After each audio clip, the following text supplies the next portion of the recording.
Now, today marks 1,000 days since Russia's full-scale invasion of Ukraine, a grim milestone in Europe's deadliest and longest war since World War II.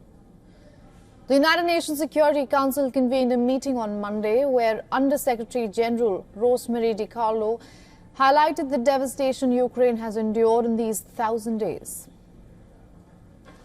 1,000 days of widespread death, destruction, and despair that continue unabated for millions of Ukrainians.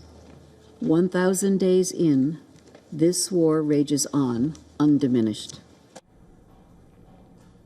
Ahead of the UNSC meeting, Ukraine's foreign minister hailed US's decision to allow the country to strike Russian territory with American-supplied long-range missiles and said it could be a game-changer for Kiev. He further said that the longer Ukraine strikes, the shorter the war is going to be. However, U.S. State Department spokesperson Matthew Miller said that they are not confirming any policy changes regarding Ukraine's use of U.S. weapons in its war against Russia.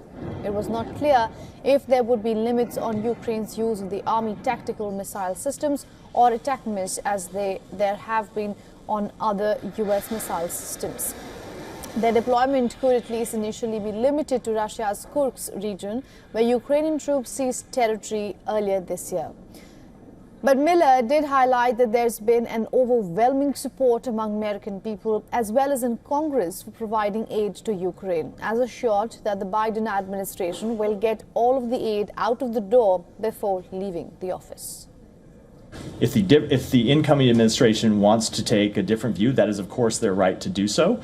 And I expect in many cases they will do so. But it is our duty to fulfill the mandate that the American people gave to President Biden, and we will continue to do that.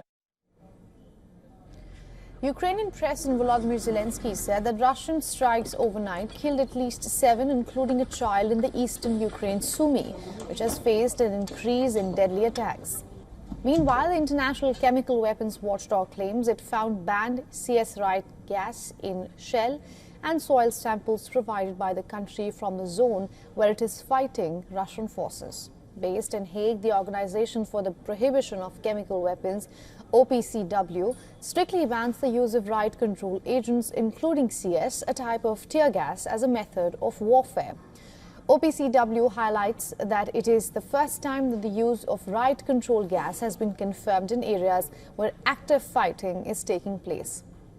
However, it did not elaborate on the source or origin of the toxic chemical. Britain and the US have accused Russia of using the toxic agent as well as riot control agents since its 2022 invasion of Ukraine.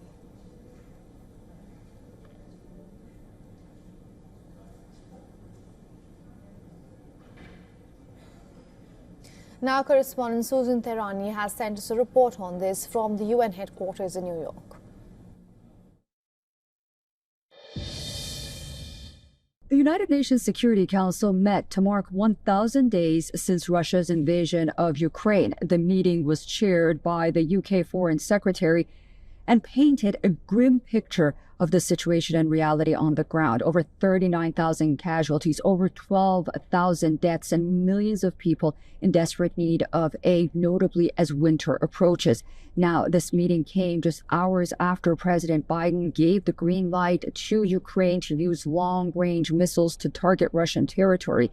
The move is aimed at disrupting Russian operations and predictably faced a backlash by Russia, calling it a dangerous escalation with quote-unquote unpredictable consequences. Now, on the ground, it is being reported that Russia has intensified its strikes with a 44% increase for the past week.